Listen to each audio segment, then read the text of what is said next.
დილამშვიდობის კიდევ ერთხელ მოგესალმებით ყველას და ვაგრძელებთ რა თქმა უნდა დილის პალიტრას. დღეს ძალიან დახუნძლული ვართ სტუმრებით და მიხარია რომ ესე კარგ თემებზე ვსაუბრობთ და ვაწვდით ჩვენს მაყურებელს ინფორმაციას. ამჯერადაც სტუმართან ერთად დაგიბრუნდით, როგორც გადაცემის დასაწყისში დავაანონსეთ, ალექსანდრე კვანტალიანი შემოგვიერთდა ქუჩის ხელოვნების მოძრაობა ნიკოს დამფუძნებელი და ჩვენ ვისაუბრებთ ქუჩის მხატვრობაზე და არა მხოლოდ.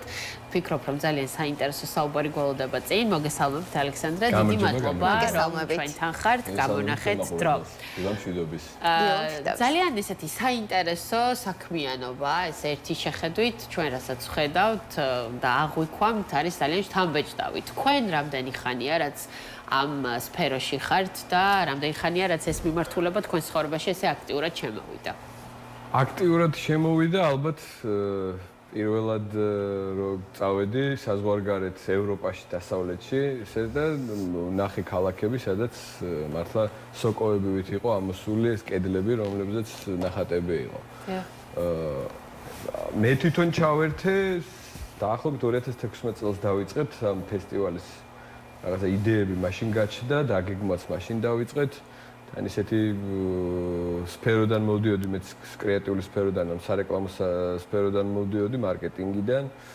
ბევრი მხატვარი ყავდა მეგობრები, რომლებიცთანაც ძალიან ბევრი რაღაც რჩევები მივიღეთ, გავიარეთ რაღაც თემები, იმიტომ რომ სულ მაინტერესებდა რატო არ ხდება ეს საქართველოში, რაც თქვათ სხვაგან მინახავს და თან ადრე რაღაცა გამოცდილებაც ხო გვაქვს ჩვენ ახლა საბჭოთა დროს ძალიან ბევრი რაღაც კეთდებოდა ქუჩაში საჯარო ხელოვნება, ასე ვთქვათ. ნუ სხვანაირი კუთხით კეთდებოდა, მაგრამ ხო კეთდებოდა, ძალიან ბევრი მოზაიკა, ძალიან ბევრი ნახატი, ძალიან ბევრი სხვადასხვა მონუმენტი.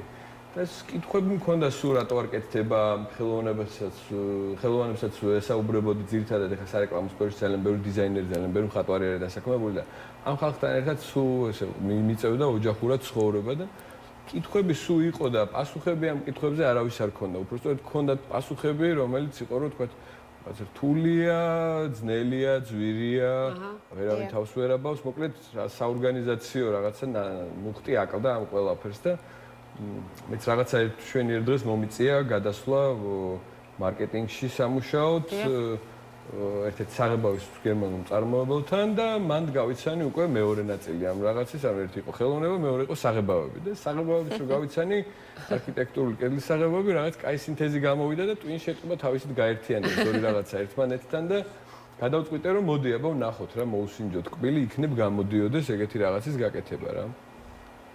პირველი ფესტივალიც ქონდა 2018 წელს მარტო თბილისში, რაღაცა საპილოტე პროექტებით იყო, რომ მოდი ვცადოთ აბა რა გამოგვივა.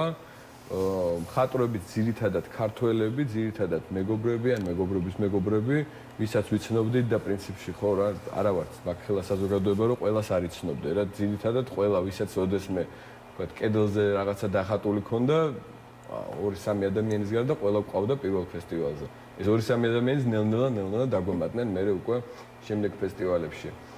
და ნუ აზრი იყო ზუსტად ის საიდანაც დავიწყეთ ეს ყველაფერი, რომ სხვაგან რატო არის, ჩვენთან რატო არ არის და როგორ შეიძლება რომ ჩვენთან იყოს და უფრო მეტი იყოს და მივედით იმ დასკვნამდე, რომ ქართველებმა უნდა აკეთონ უფრო მეტი არტისტი უნდა ყავდეს ჩვენ და შესაბამისად უფრო მეტიც იქნება და დავიწყეთ მაგ მიმართულებით მოძრაობა, რომ მოდი რა გავაკეთოთ ისე, რომ იქნებ მეტი არტისტი ვიპოვნოთ, ვისაც აქვს სურვილი, ვისაც თქვათ რაღაც ძირითადი საბაზისო უნარები გააჩნია, თქვათ ხატვა შეუძლია, შემოქმედებითი არის და რაღაც სტილისტიკა აქვს შერჩეული და უკვე ამ ხალხთან ერთად დავიწყოთ რაღაცა ბევრი პროექტები. სურვილი იყო, როგორც ჩვენ საზოგადოებაში და მხატვრობის ნაწილში ამ ყველაფერს უბრალოდ გაერთიანება და შეკვრა სჭირდებოდა, რომელიც ნიკომ განახორციელა. ხო, რა მხატვრობის ნაწილში, ანუ ნიკოც იმიტომ ქვია ფესტივალს, რომ ეგოისტები ვართ მაინც რა, არ არის ეს ხალხისთვის, ეს ჩვენთვის არის და მხატვრებისთვის არის რა.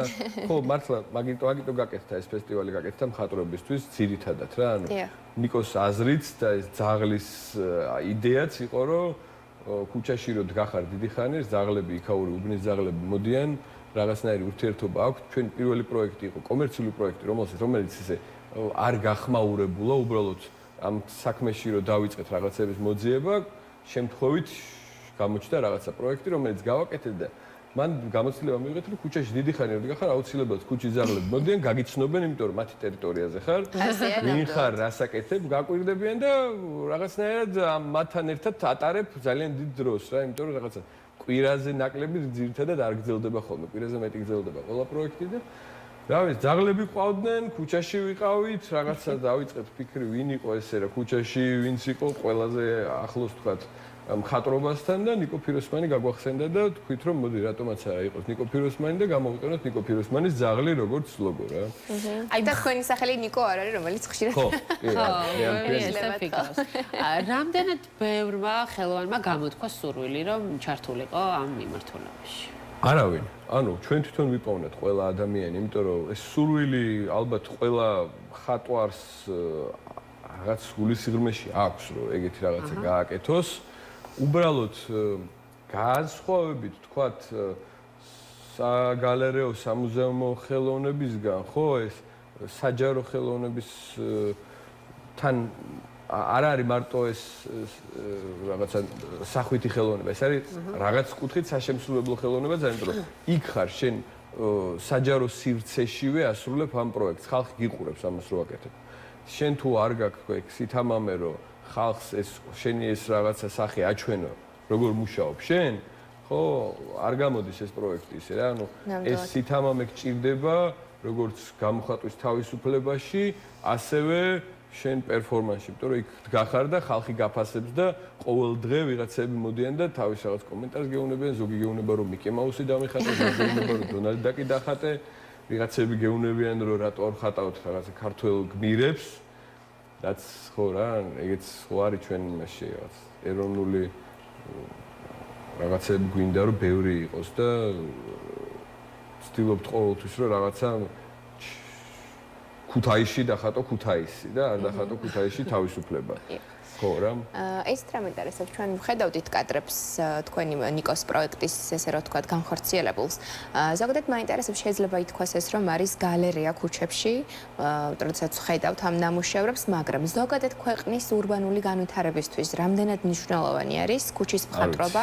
ჩემთვის ძალიან მნიშვნელოვანია. აი ჩვენს მაყურებელს რომ ჩემთვის ძალიან მნიშვნელოვანია, იმიტომ რომ რაღაცა რეალობიდან ამოვარდნა არის რა, ანუ თუ ეს არის ხელოვნება, არ არის რეკლამა ვთქვათ და არ არის პროპაგანდა, რაც ძალიან მოხშირებული არის და შენ ხედავ რაღაცას, რაც იქ არ იყო, რაც იქ არ უნდა იყოს, ხო?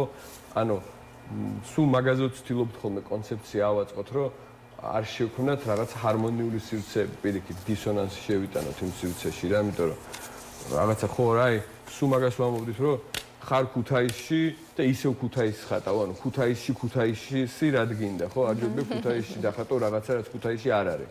ან რაც ქუთაისში გინდა რომ იყოს, ან რაღაცა იდეა ქუთაისზე და არა პირდაპირ რაღაცა ერთფაზიანი რაღაცა, ქუთაისი. ვცდილობთ, რომ არ იყოს ესეთი მარტივი არაფერი, რასაც გავაკეთებთ. მაგალითად, ეხლა ძალიან არაპოპულარული არის ზოგადად პოსტსაბჭოთა სივრცეში აბსტრაქტული ხელოვნება, სიურრეალისტური ხელოვნება არ არის პოპულარული. ხო ეს დასავლეთის სამყაროს რაღაც მიმართულება იყო, რომ ინდივიდუალური თვითგამოხატვის წინა პლანზე დაყენება და ჩვენ ახლა პოსტსაბჭოთა სივრცეში 30-იანი წლებიდან საბჭოთა კავშირში იყო ეგეთი დოქტრინა, რომ ყველაფერი უნდა იყოს რეალისტური. იმიტომ რომ რეალიზმს არ აქვს ინტერპრეტირების ბევრი საშუალება და ამას ხელოვნებასაც იყენებდნენ როგორც პროპაგანდის ერთ-ერთ მთავარ ხელსაწყოს და აჩვენებდნენ ეს ღმერთებივით დიდი და ძლიერი მუშები, როგორ ქმნიან ამ კომუნისტურ სიკეთეს და ეს ჯარისკაცები როგორ ანადგურებენ ამ გაიძვერა კაპიტალისტებს და ასე შემდეგ რა, აი მაგ რეალობაში გავიზარდეთ ჩვენ რა, სადაც ვიღაცა მეშახტე იყო რაღაცა ბერძნულ ღმერთთან გაიგივებული. და მაგას გვეუბნებოდნენ რა ყველა ის რაღაცა ძეგლით, ყველა მონუმენტით, ცდილობდნენ რომ აი თავიანთ შეფარულად ან პირდაპირ. არა, პირდაპირ, პირიქით, ანუ შეფარულად არ იყო, ანუ მიზანი მე თუ არ ვცდები რაღაც 30-იანი წლების დასაწყისში სტალინის დროს შემოიღეს ეს დოქტრინა ოფიციალურად საბჭოთა კავშირში, რომ ეს ყველაფერი უნდა ყოფილიყო რეალისტური, იმიტომ რომ ინტერპრეტირების საშუალება არ იყო, პირდაპირ მესიჯი იყო, რომ ჩვენ ვართ კარგად, ჩვენ ვართ სხვებზე კარგად და ამას პირდაპირ ეუბნებოდნენ ჩვეულებრივ მოსახლეობის ჩვეულებრივ ფენას, რომელსაც შეიძლება დიდი განათლებაც არ ქონოდა არც ხელოვნების და ინტერპრეტაციების დროც არ ქონდა რა, მაგ დროს ხო, რაღაცა ინდუსტრიალიზაციის დასაწყისი იყო საქართველოში. და ცდილობდნენ რაც შეიძლება სწრაფად, რაც შეიძლება პირდაპირ მიეწოდებინათ მესიჯი. ჩვენ ვართ ყველაზე კარგები, ჩვენ ცხოვრობთ ყველაზე კარგად და ჩვენს გარდა არაფერი არ არის კარგი რა. და ამ ყველაფერმა მოგვიყვანა რაღაც წერტილამდე, სადაც მე არა ვარ კულტურული სფეროს მოღვაწე, ამ სიტყვის სუფთა გაგებით რა, განათლება არ მაქვს, მაგრამ მიმართულებით მიღებული ცოტა სამეწარმეო კუთხით მაქვს და იურიდიული კუთხით მაქვს განათლება, მაგრამ ხო, რაღაცების გარკვევა მეც მომიწია რა, რომ მე მე-20 საუკუნის შუაში რაღაცა მთავარი ერთ-ერთი საბრძოლო ველიც ამ ცივი ომის იყო ხელოვნება რა, როცა ამ შეკვეთილ საბჭოთა კავშირის ხელოვნებას რაღაცა პროპაგანდას ებრძოდნენ აბსტრაქტული და ინდივიდუალური ხელოვნების წინაპლანზე წამოწევით რაღაც ცნობილი წიგნიც არის, როგორ აფინანსებდა ცენტრალური სადაზვერვო სამსახური ონძიზე რა ხატრებს და ხელოვანებს არ ეუბნებოდნენ, ირიბად ასე ვთქვათ, პოპულარიზაციას უწევდა კუბიზმს, აბსტრაქციულ ხელოვნებას, სიურრეალიზმს, რომ რაღაცა გადაეფარა ეს პირდაპირობა და ეს რაღაცა სიმარტივე ამ რეალისტური ხელოვნების. რომელიც ახლა ჩვენ რო ჩავერთეთ ამ მიმართულებაში და რო დავიწყეთ ამ პროექტების კეთება, გავიცანეთ ძალიან ფანტასტიკური ბიჭები, უკრაინელი ძმები, ტყუპები, რომლებთან ერთადაც გავაკეთეთ ძალიან კაი ნახატი თბილისში, რამოდენიმე ნახატი უпростоრად და მათთან ერთად ძალიან ბევრი ჰქონდა, იმიტომ რომ სულ ცდილობდით ახლა ჩვენ არანაირი გამოცდილება და ცოდნა არ ქონია ამ სფეროზე, არც არავის არ ქონდა. და ცდილობდით რომ რაც შეიძლება მეტი რაღაცა გვესწავლა სხვებისგან და თავარი რაც იყო ისეთი ქვეყნებისგან, რომელიც ჩვენ გვგავს და უკრაინას რაღაცა იგივენაირი უბედური ბედი აქვს. ცუდი ბედი აქვს როგორც ჩვენ და ცდილობდით რომ მაგათგან გადმოგვეღოდა. ეგეთი რაღაცა გვითხრეს რომ ჩვენთანო ეს სანამ რევოლუციონები და რაღაცები მოხდებოდაო, ძალიან აქტუალური იყო ფოტორეალისტური ნახატების დახატვაო, გამგებლებიო და ეს რაღაცა ჩინოვნიკებიო ცდილობდნენ რომ ყველაფერი კარგათაა, ეგ მესიჯი გადმოეცა თუ ანუ რაღაცაო აი პოსტსაბჭოთა მან გავიგე ეს პოსტსაბჭოთა რეალიზმის, საბჭოთა რეალიზმის შესახებ და გვითხრეს რომ ეგეთი რაღაცაო ჩვენთან ძალიან აქტუალური არის და მაშინ აქ არაფერი არ იყო აქტუალური, ზოგადად თემა არ იყო აქტუალური, არ ვიცოდით. და ნელ-ნელა აქაც დაგვეწია ეს პოსტსაბჭოთა მენტალიტეტი და ვცდილობთ რომ გადავიყვანოთ ისევ ყველაფერი რეალიზმში და დავახატინოთ ფოტორეალისტური ნახატები, მაგრამ დავახატინოთ რა მნიშვნელობა აქვს, დავახატინოთ იმ რაღაცეებზე, რაც კარგად იცის ხალხმა და რასაც ინტერპრეტაცია არ ჭირდება. ერთად აი ინდოელს დავახატინოთ, რომელიმე ცნობილი ქართველი კინორეჟისორი, რომელიმე ქართულ ქალაქში და ვთქვათ, რომ ეს არის ქართული საქმე. ან თბილისის გარდა სხვა ქალაქებშიც არის თქვენი ნამუშევრები. პირველი ფესტივალი ჩავატარეთ თბილისში, მეორე ფესტივალი ჩავატარეთ ქუთაისში, ფოთში, ბათუმში, სტეფანწმინდაში, საგურამოში, რუსთავში და თბილისში. ძალიან კარგი და ისურვებთ რომ კიდევ ოზურგეთში ვხატეთ, კიდე პროექტი გავაკეთეთ თელავში, პროექტი გავაკეთეთ ძალიან დიხაში. შვენიერია ნამდვილად. ძალიან გვიხარია, რომ ეს აქტიურად ავრცელებთ ჩვენი ქვეყნის კულტურას და აძლიერებთ. მართლა ძალიან მნიშვნელოვანია ხელოვნება ჩვენს ისტორიაში, ჩვენს კულტურაში, ყოველთვის თავის სიტყვას ამბობდა, ეს მიმართულება ცალკე მხატვრობაც და ასევე უნდა გააგრძელოს, იმიტომ რომ ძალიან დიდი ძალა აქვს როგორც სიტყვას, ასევე შესრულებულ ნამუშევარს.